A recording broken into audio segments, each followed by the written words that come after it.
I stood frozen in my bedroom, staring at the empty leather case where Isaac's Cartier Santos had rested for the past 2 years. The velvet interior mocked me with its emptiness. Gone. The only piece of my husband I'd kept after cancer took him at 53. My hands trembled as I tore through the dresser drawer. Nothing. I dropped to my knees, checking under the bed, behind the nightstand. Panic clawed at my throat. Downstairs, Vanessa's voice cut through my mounting horror, sharp commands about dinner reservations. Her husband Troy's booming laugh rattled from the den. Their daughter Sienna's phone conversation drifted up, complaining about being stuck in boring Atlanta, wanting to get back to Miami. Today was Isaac's birthday. I'd planned to spend it alone with that watch, the one he'd worn every day of our 28-year marriage. The one that still smelled faintly of his cologne when I held it close. I walked downstairs, each step measured. Vanessa stood in my kitchen, chopping vegetables with aggressive precision. "Mom, I'm busy." "Isaac's watch is missing." She didn't look up. The knife kept hitting the cutting board. Thunk. Thunk. "Check your room. You probably forgot where you put it." "I've checked everywhere. The watch is gone." That sigh. The one she'd perfected since moving into my house 2 years ago. "No one wants your old stuff, Mom." "It was your father's. The only thing I kept." "Then you should have been more careful with it." Something cold settled in my chest.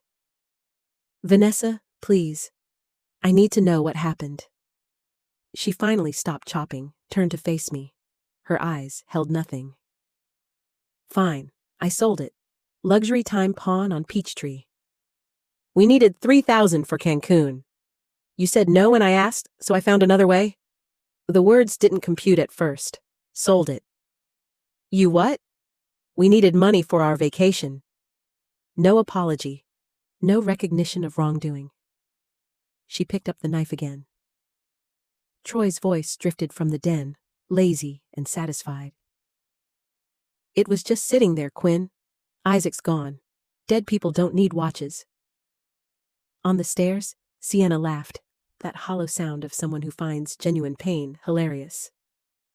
"Grandma, you're being dramatic. It's just a watch. Mom got us an awesome vacation."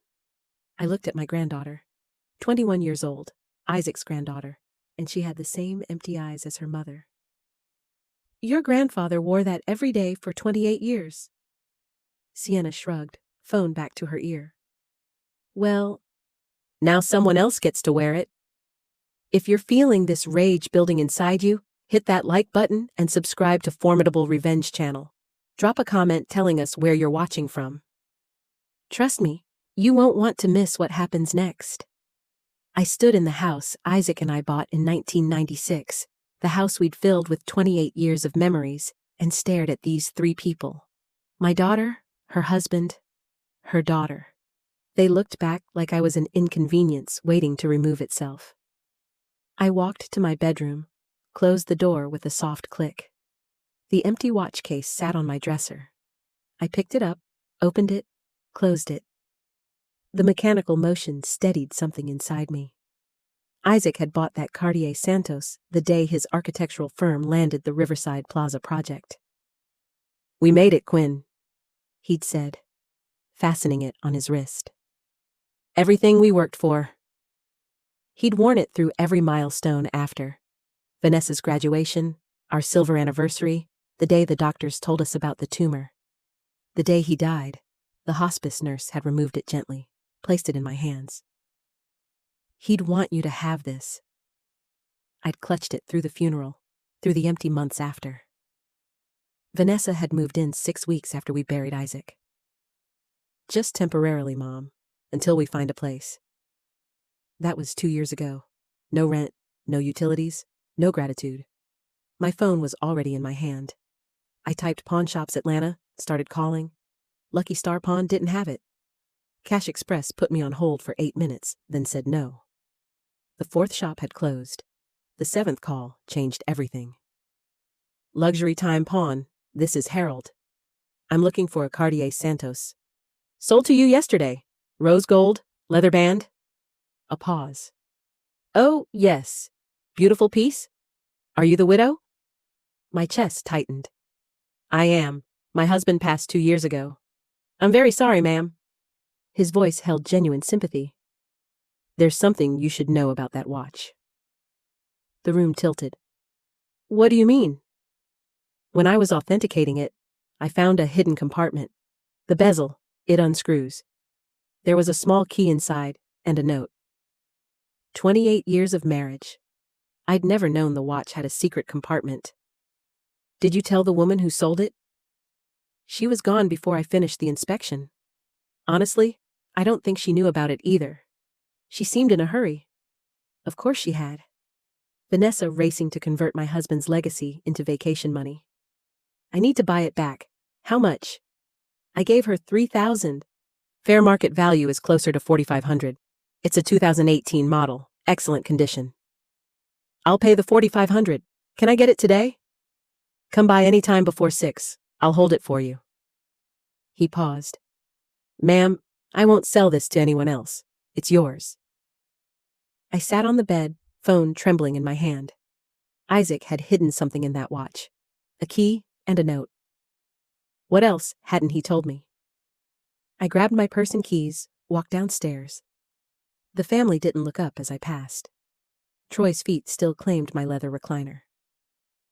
Sienna hunched over her phone on the love seat. Vanessa somewhere in the back. I walked out into the Georgia heat. The drive to Buckhead took 40 minutes. Luxury Time Pawn occupied a corner storefront with clean windows and tasteful security bars. Inside smelled like leather and metal polish. Harold was 50s.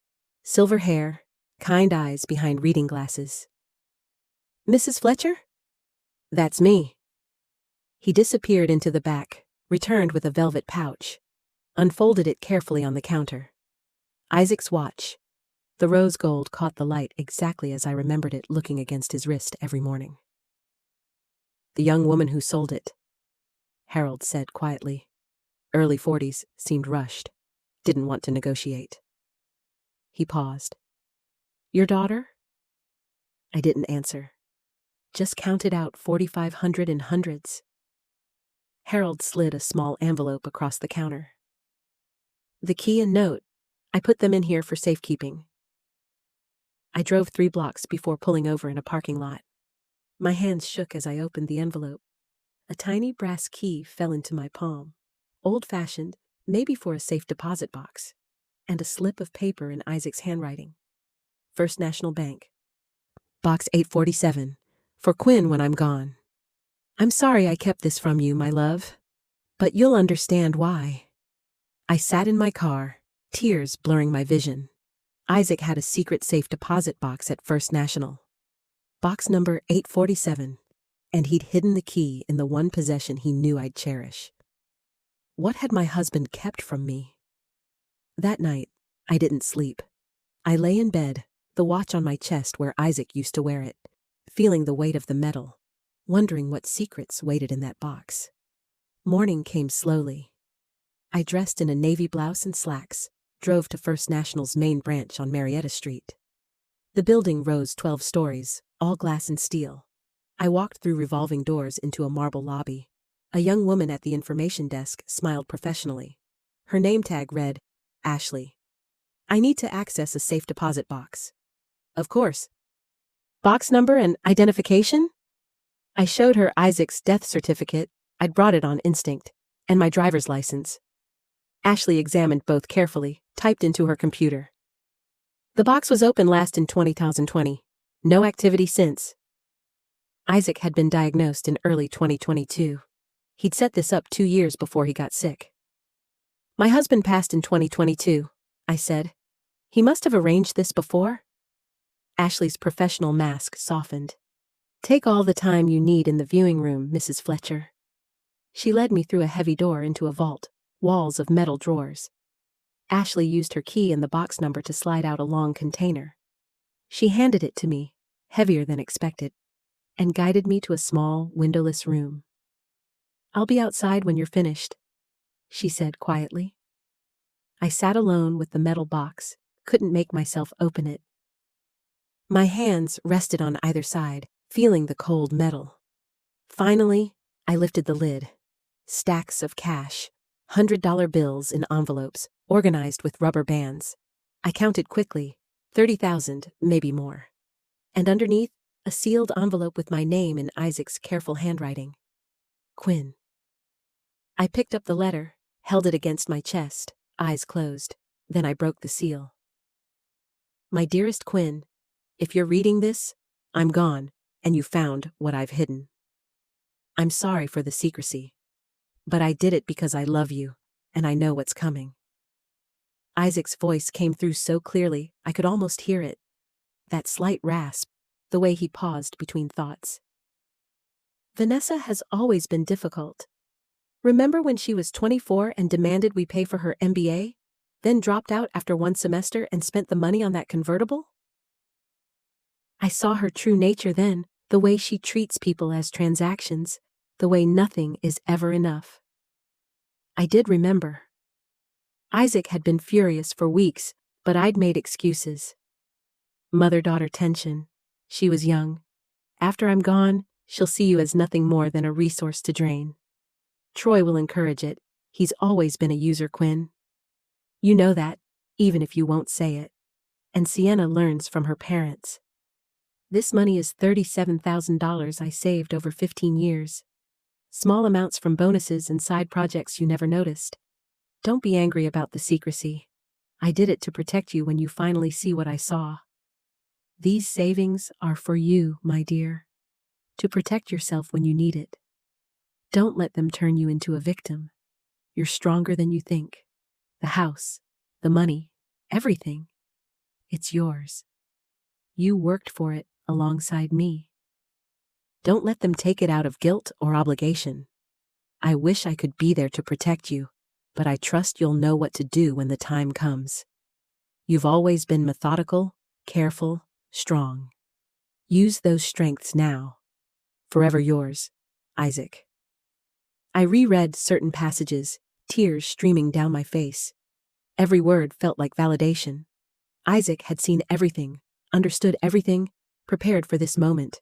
I folded the letter precisely, placed it in my purse over my heart. The cash stayed in the box for now. Too much to carry safely. Outside, the Atlanta sun hit me like a wall. I sat in my car for 20 minutes, processing. Isaac always having my back, even now. At home, I bypassed my family and went straight to my bedroom. I pulled out a legal pad, wrote at the top, "Actions required." Below it, I began a list. First item, document everything. Over the next week, I became systematic. I photographed Troy's belongings everywhere. Work boots by the door, he didn't work. Beer cans on my coffee table, his jacket thrown over my furniture. I photographed Sienna's makeup explosion in the bathroom. Vanessa's clothes taking over the guest room Isaac had used as his home office. I pulled 3 years of bank statements, created a spreadsheet. Every loan to Troy went in, $800 for car repairs, $500 for emergency dental, $3,200 for a business opportunity. The repayment column, all zeros, total $2,400. I found Vanessa's credit card statements mixed with my mail. The Cancun trip itemized clearly. $5,200 including flights, resort, excursions. Plus the $3,000 from selling Isaac's watch. On March 19th, when everyone was out, I installed cameras. I'd researched Georgia law carefully. Single-party consent for recording. My house, my right to secure it. The camera disguised as a smoke detector went up in the living room corner.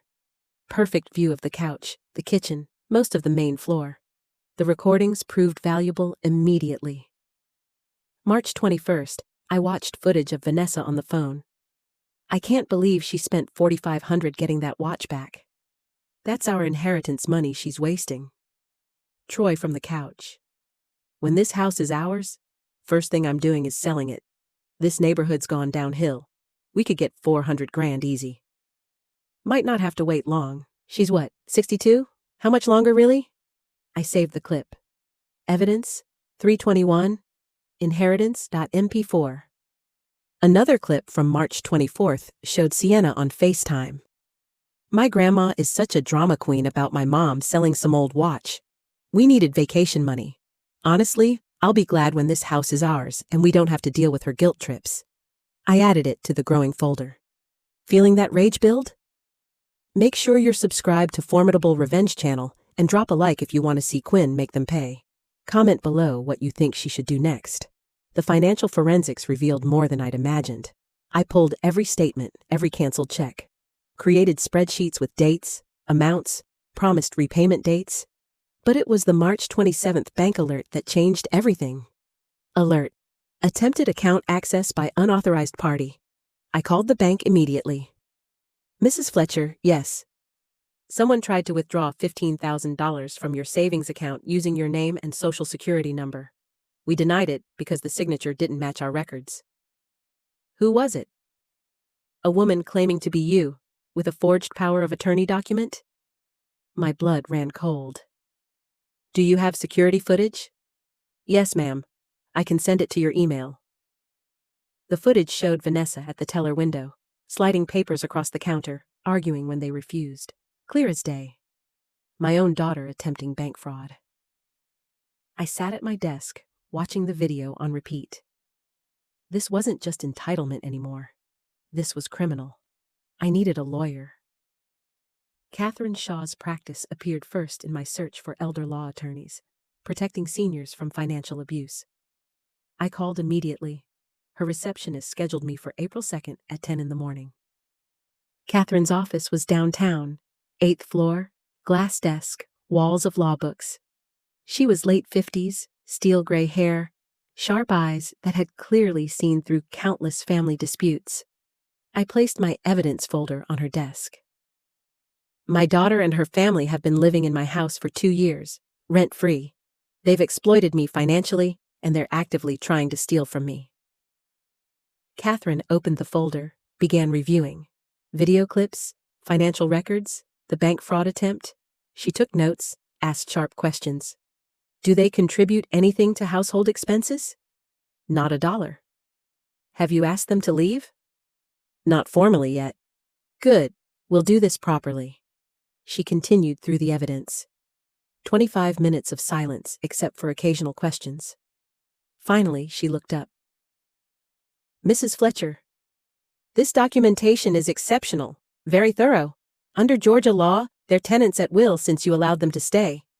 We can establish rental terms immediately. What if they refuse to pay? Then we have grounds for eviction, but we do this by the book. Everything documented, everything legal. How long does eviction take?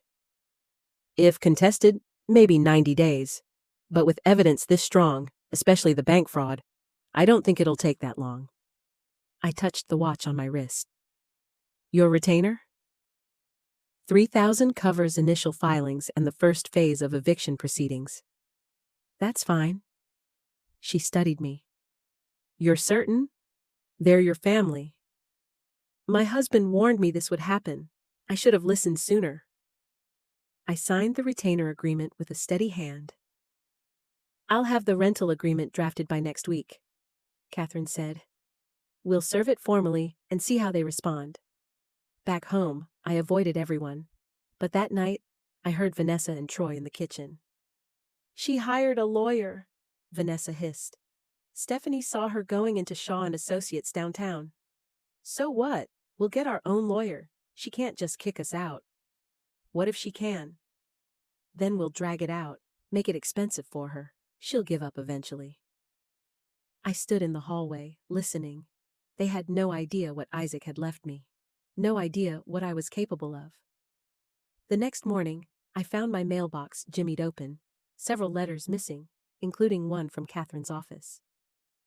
I photographed the damaged box, filed a report with the postal inspector. Federal mail tampering, another charge to add to the list. April 8th, the rental agreement was served. A process server named Thomas Wright arrived at 2 in the afternoon, professional and efficient. Vanessa answered the door. I watched from my bedroom window as he handed her the documents. Ms. Thompson, I'm here to serve you with a rental agreement for this property. She snatched the papers, eyes moving rapidly. Her face went from confusion to rage in seconds. $2,000 a month? Plus utilities? This is insane. The document outlines terms of continued residency. You're not required to agree, only to acknowledge receipt. I'm not signing anything. Thomas made a notation. Service is complete regardless. You have 30 days to respond.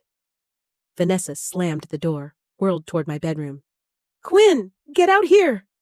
I emerged slowly. Troy appeared from the den, grabbed the agreement from her shaking hands. You've lost your mind, he said. We're family. This is elder abuse. This is my property. Your tenants. These are your terms. Tenants? Vanessa's voice cracked. How dare you? The deed is in my name alone. I'm within my rights. Troy stepped closer, using his height to intimidate. You're not thinking clearly, Quinn. Maybe you need a competency evaluation. We could get guardianship. You're welcome to try. His jaw clenched. You have no idea what you're starting, old woman. I walked back to my bedroom, closed the door. Through the walls, Vanessa's voice rose in fury. They had no idea what was coming. Vanessa launched a systematic counterattack within days. April 10th, she appeared at my bedroom door, transformed. No makeup, eyes red, tissues clutched in her hand. Mom, please. Her voice broke. I can't sleep. I'm having chest pains. The stress is literally killing me. She reached for my hand. I kept mine at my side. I gave up everything to be here for you after Dad died. How can you do this to me? You have 29 days left. Her sobs sounded rehearsed. I closed the door. That afternoon, my neighbor Patricia stopped me at the mailbox. Quinn, I saw some posts online. Sienna said you're having memory problems? I'm fine, Patricia. She made it sound serious. Confusion, forgetting things. Vanessa is upset I'm charging rent, that's all. Patricia's expression showed she wasn't convinced. She walked away quickly. I checked Sienna's Instagram. My granddaughter had posted a long caption with a photo of me from 2 years ago, looking tired at Isaac's funeral. Heartbroken, watching my grandma struggle. Dementia is cruel. She's accusing us of things that never happened, saying we haven't been paying rent, we have, trying to force us out of our home. Please keep her in your prayers. It's so hard watching someone you love lose themselves. 300 comments of sympathy, all based on lies. I screenshot everything, sent it to Catherine. Her response, document the defamation. We may need it. April 14th. Troy escalated. I was making tea in the kitchen when he entered, positioned himself between me and the doorway. We need to talk about this rental situation. Excuse me. I tried to move past him. He didn't budge. Instead, he shoved me backward against the counter. Not hard enough to injure, but enough to send a message. Careful, Quinn. Falls are dangerous at your age. My hands gripped the counter edge, steadying myself. The kitchen camera had captured everything. That night, I compiled the footage, sent it to Catherine with the subject line, assault. Her reply came immediately. This changes everything. Call me first thing tomorrow. But before I could call, Vanessa filed her own motion. April 16th, a courier delivered legal documents. Petition for emergency guardianship based on diminished mental capacity and vulnerability to exploitation. My own daughter was trying to have me declared incompetent. I sat on my bed, reading the accusations. Exhibits paranoid behavior. Makes irrational financial decisions. Shows signs of dementia and confusion. Requires immediate protection from self-harm. Catherine called. I saw the filing. Don't panic. This is a desperate move. Can she win? Not with the evidence we have. But we need a full competency evaluation from a geriatric specialist immediately. I'm arranging it for tomorrow. The next day, I spent 4 hours with Dr. Rachel Thornton, geriatric psychiatrist. Memory tests, cognitive assessments, psychological evaluations. "Mrs. Fletcher," she said at the end, "you're cognitively sharp, psychologically sound, and fully competent to manage your affairs. In fact, your organizational skills and strategic thinking are exceptional for any age. Can you put that in writing? I'll have a full report to your attorney by end of day." The guardianship hearing was scheduled for April 23rd, 1 week away. That week was psychological warfare. Vanessa cried constantly, loud enough for me to hear through the walls. Troy blocked my path in hallways, stood outside my bedroom door at night. Sienna posted daily updates about my deterioration. My phone rang constantly, numbers I didn't recognize. When I finally answered one, a man's voice said, "Mrs. Fletcher, this is Alan Chen from Adult Protective Services. We received a report you're being financially exploited by a caregiver." "I don't have a caregiver. The report says your daughter is stealing from you, and you're too confused to understand." "My daughter filed that report, didn't she?" Silence. "I can't confirm the source. She's lying. I'm perfectly competent, and she's the one who's been stealing from me. I still need to schedule a home visit." The investigator came April 19th, walked through my house, saw the cameras, the organized files, my detailed records, interviewed me for an hour. "Mrs. Fletcher, you're clearly capable. I'll be closing this case as unfounded." But the damage was done. The neighborhood was talking. I saw curtains twitch when I checked the mail. Conversations stopped when I approached. Catherine called the night before the hearing. "Vanessa's attorney just submitted additional evidence. Character witnesses claiming you've been acting erratically." "Who?" "Troy's brother and Vanessa's college roommate. People who will say whatever she wants." I felt the walls closing in. Everything I'd built, everything Isaac had left me, at risk because of lies. That night, I barely slept. Lay in the dark, Isaac's watch on my wrist, thinking about the hearing tomorrow. What if I lost? What if they convinced a judge I was incompetent? They'd take everything. The house, Isaac's savings, my freedom. For the first time since this began, I felt genuine fear. The courtroom was cold. Judge Bernard Morrison presided, 60-something, stern expression, reading glasses perched on his nose. Vanessa sat with her attorney, Peter Carlisle, both looking confident. Troy and Sienna behind them, dressed respectfully, playing the concerned family. Catherine sat beside me, 2 thick folders on the table. "All rise." Judge Morrison took his bench, reviewed papers briefly. "We're here for an emergency guardianship petition filed by Vanessa Thompson regarding her mother, Quinn Fletcher." Carlisle stood. "Your Honor, my client is deeply concerned about her mother's welfare. Mrs. Fletcher has exhibited paranoid behavior, made irrational financial decisions, and recently accused the family of theft despite no evidence." He called Vanessa to the stand. She took the oath, dabbed her eyes with a tissue. Perfect performance. "Ms. Thompson, can you describe your mother's recent behavior?"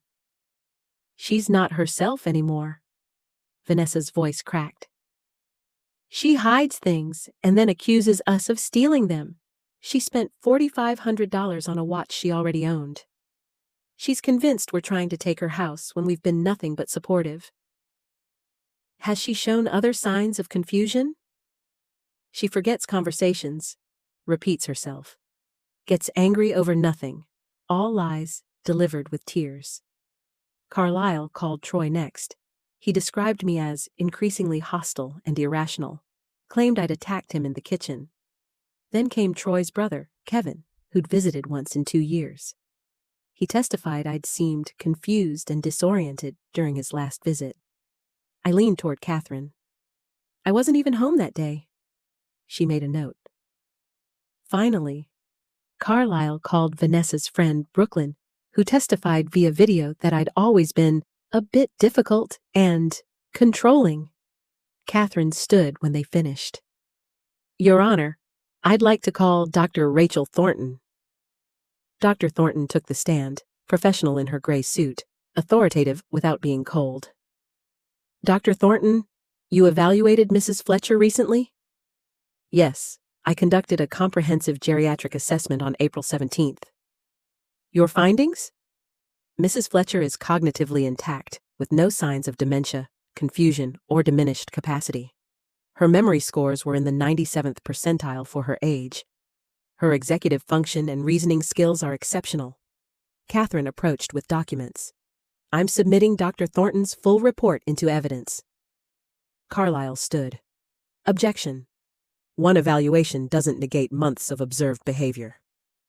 I'll allow it, Judge Morrison said, taking the report. Catherine continued. Dr. Thornton, in your professional opinion, does Mrs. Fletcher require a guardian? Absolutely not. She's fully capable of managing her own affairs. Thank you. Catherine turned to me. Mrs. Fletcher, please take the stand. I stood, walked to the witness box, took the oath. My hand was steady. Mrs. Fletcher, Catherine said, your daughter claims you're paranoid and irrational, are you? No, I'm protecting myself from financial exploitation. Can you explain? I pulled out my phone, connected it to the courtroom display. May I show evidence, Your Honor? Judge Morrison nodded. I played the video from March 21st. Vanessa's voice filled the courtroom. I can't believe she spent $4,500 getting that watch back. That's our inheritance money she's wasting. Troy's voice. When this house is ours, first thing I'm doing is selling it. Vanessa's face went pale. I played the second clip. Sienna laughing about the watch sale, calling me dramatic. Then the bank security footage. Vanessa attempting to withdraw $15,000 with a forged power of attorney. The courtroom was silent. I pulled out my financial spreadsheet. Over 2 years, they've borrowed $23,400 with zero repayment. They've lived rent-free in my house, contributed nothing to utilities or expenses. When I established reasonable rental terms, below market rate, my daughter filed this petition to have me declared incompetent so she could control my assets. Judge Morrison leaned forward, studying the evidence. Catherine approached. Your Honor, I'm also submitting evidence of assault. She played the kitchen video. Troy shoving me against the counter, his threat about falls. Additionally, evidence of mail tampering, a federal offense. Photos of my jimmied mailbox, stolen correspondence. And defamation, screenshots of Sienna's Instagram posts claiming I had dementia. Carlyle stood, flustered. Your Honor, this is clearly a family dispute being taken out of context. Mr. Carlyle, Judge Morrison's voice cut through the excuse. I've seen enough. The evidence shows Mrs. Fletcher is not only competent, but has been systematically documenting exploitation and abuse. He turned to Vanessa.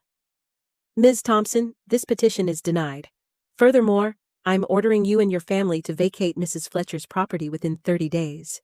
If you fail to comply, eviction proceedings will continue under separate order. Vanessa stood. Your Honor, please. 30 days. This hearing is adjourned. Outside the courtroom, Vanessa grabbed my arm in the hallway. Desperate, mascara streaked.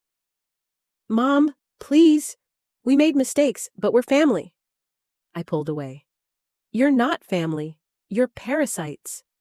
Where are we supposed to go? That's not my problem anymore. Catherine touched my shoulder. Quinn, we should leave. As we walked away, I heard Vanessa collapse into sobs behind me. Troy's angry voice trying to console her. I felt nothing but cold satisfaction. If you're loving Quinn's revenge, smash that subscribe button for Formidable Revenge channel. The final showdown is coming, and you won't believe what happens next. They didn't leave quietly. April 25th, 2 days after the hearing, I came home to find the locks changed. I stood on my own porch, key useless in the deadbolt. Through the window, I saw Troy on my couch, smirking. I called Catherine. They've locked me out of my own house. Call the police immediately. That's illegal lockout. 2 officers arrived within 20 minutes. Officer Santos was 50s, no nonsense. "Ma'am, this is your property?"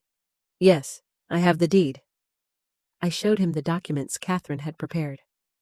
"And they changed the locks?" "Within the last 4 hours." Santos knocked hard on the door. Troy answered, "All false innocence."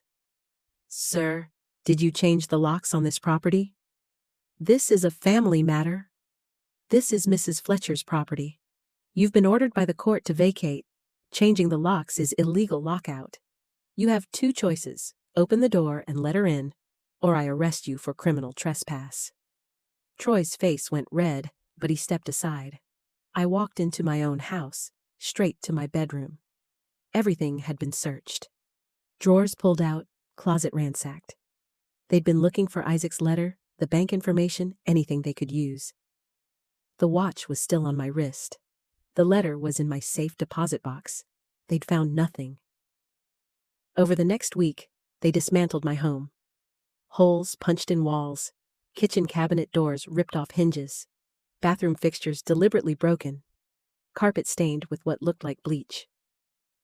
I documented everything with photos and videos, sent them to Catherine.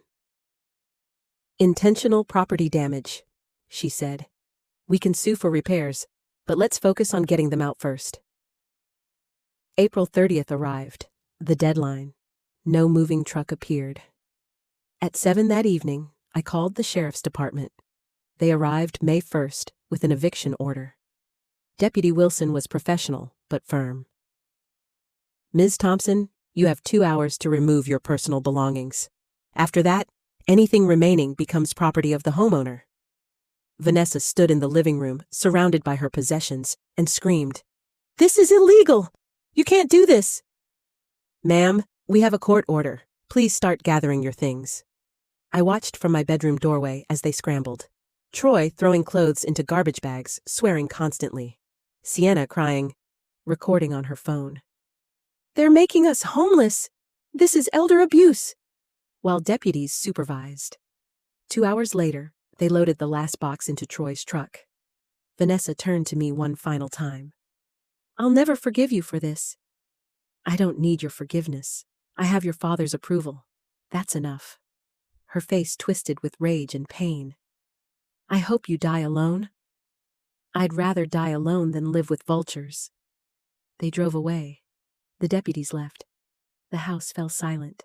I walked through the empty rooms, seeing the destruction they'd left. Gouged walls, broken fixtures, stained floors. But it was mine. Finally, completely mine. The next morning, I called a real estate agent. Rebecca Torres arrived within 2 hours, professional and efficient. "Mrs. Fletcher, I understand you want to sell?" "As quickly as possible." She walked through, taking notes on the damage.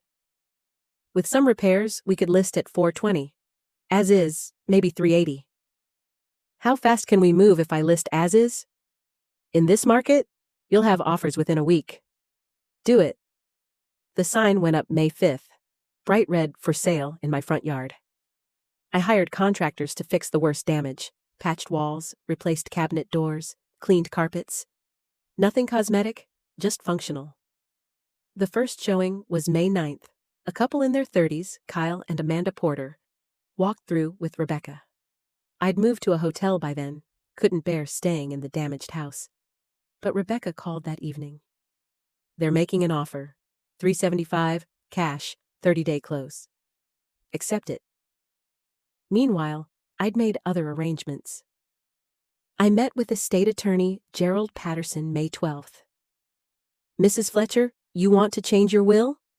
"Completely revise it." I specified 3 charities: the American Cancer Society, the Atlanta Homeless Foundation, and the Georgia Coalition Against Domestic Violence. Everything Isaac and I had built would go to organizations that actually helped people. "And your daughter?" Patterson asked. "Explicitly excluded, with an explanation that she's already received substantial support and has demonstrated she values my assets more than our relationship." Patterson witnessed my signature, applied his notary seal. "Effective immediately." Vanessa tried calling. Blocked. Troy texted threats. Blocked. Sienna sent pleading emails. Deleted. Blocked. I changed my phone number. Gave it only to Catherine, Rebecca, and my doctor. May 15th. Catherine called. Vanessa's filed a lawsuit. Claims you coerced her into leaving and damaged her personal property. Let her sue. I'll need to respond, but with the evidence we have, it won't go anywhere. She was right. The suit was dismissed with prejudice 2 weeks later. Closing day was June 9th. I met the Porters at the title company, signed page after page, transferring ownership. Amanda shook my hand. Thank you for this opportunity. Make it a happy home, that's all I ask. I walked out carrying only a small box. Photos, Isaac's watch, his letter. Drove straight to my new apartment in Decatur. 1 bedroom, 8th floor, secured building. No family to exploit me. No daughter to betray me. No history to haunt me. Just silence, freedom, peace. 6 months later, I sat in my apartment on a December evening, working in my small craft room. I'd taken up woodworking, something Isaac had loved. My first project was a display case for his watch. The case sat on my wall now, cherry wood with glass front, the Cartier Santos displayed like the treasure it was. My phone rang. Unknown number. I almost didn't answer, but something made me pick up. Mom? Vanessa's voice, small and broken. How did you get this number? I called your lawyer, begged her to pass along a message. She sounded exhausted. Please, Mom, just listen.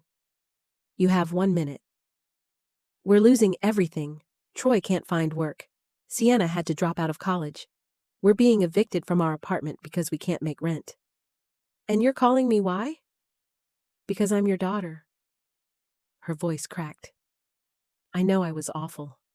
I know I hurt you, but I'm desperate. We need help. I looked at Isaac's watch, catching lamplight. Remembered his letter. Don't let them turn you into a victim. Vanessa, you sold your father's watch for a vacation. You stole from me, lied about me, tried to have me declared incompetent so you could take everything. You punched holes in my walls out of spite. I know, and I'm sorry. You're not sorry. You're desperate. There's a difference. Mom, please. I'm your only child. You stopped being my child when you decided to become my predator? Silence. Then, so that's it? You're just going to let us be homeless? You made your choices. Live with them. How can you be so heartless? I almost laughed. I learned from watching you. I hung up, blocked the number, sat in the quiet of my apartment, feeling nothing but relief. 2 weeks later, I received a letter forwarded through Catherine from Sienna. Dear Grandma, I know you won't want to hear from me, but I need you to know Mom's in the hospital. She had a breakdown. Dad left, said he couldn't handle the stress. We have nothing. No money, no place to go. I'm 21 and I don't know what to do. I know we hurt you. I know we don't deserve your help. But you're all we have left. Please. I read it twice. Felt a flicker of something. Not quite guilt, not quite sympathy. Something human. Then I remembered Sienna laughing when I was searching for Isaac's watch. It's just a watch, Grandma. Circle of life or whatever. I put the letter through my shredder. That evening, I met my friend Dorothy for dinner. We'd reconnected after years of distance. She'd been at Isaac's funeral, but Vanessa had monopolized my time afterward. Isolated me from friends. You look good, Dorothy said over wine. Lighter somehow. I am lighter, about 180 pounds of dead weight. She laughed. I heard rumors. Is it true you evicted your own daughter? It's true. And you're okay with that? I touched Isaac's watch on my wrist. My husband left me a letter before he died. He knew exactly what Vanessa would do. He gave me permission to protect myself. That's love. Real love. Yes, it is. We talked for hours. Made plans for a trip to Savannah in the spring. She invited me to her book club. Life was starting again. On my terms. 3 months after that, March rolled around. Isaac's birthday. 3 years since his death. I drove to Oakland Cemetery early morning. Walked to his grave. The headstone was simple. Isaac Fletcher, beloved husband, 1970-2022. I knelt. Placed fresh flowers. I did it, I whispered. I protected what we built, just like you asked. The wind rustled through the oak trees. Peaceful, right? I stood, dusted off my knees, walked back to my car. At home, I had plans. A woodworking class at 2. Dinner with Dorothy at 6. Tomorrow, volunteering at the Cancer Society. My calendar was full of things I wanted to do, not things I had to do for ungrateful people. I checked my bank account on my phone. The investment accounts Isaac and I had built, carefully managed, growing steadily. Plus the proceeds from the house sale. Enough to live comfortably for decades, travel, donate to causes that mattered. All protected. All mine. That night, I sat on my balcony with a glass of wine, watching the Atlanta skyline light up against the darkening sky. My phone buzzed, an email notification. From Vanessa's lawyer, a new one. The subject line, final request for family reconciliation and financial assistance. I didn't open it, just deleted it and blocked the sender. Somewhere out there, Vanessa was struggling. Sienna was learning hard lessons. Troy had abandoned them both. I felt no satisfaction in their suffering, but I felt no guilt either. They'd made their choices. I'd made mine. Isaac's watch gleamed on my wrist in the fading light. I touched it gently, feeling the weight of his love, his foresight, his final gift to me. Freedom. I raised my wineglass to the sky. Forever yours, Isaac, and forever free. The city lights glittered below, full of possibilities, full of life. My life. Finally, completely mine. If this story of revenge and justice gave you satisfaction, subscribe to Formidable Revenge channel for more stories of people who fought back and won. Drop a like, share this with someone who needs to hear it, and comment below telling us your thoughts. Quinn didn't just survive. She reclaimed her life. And sometimes, that's the best revenge of all.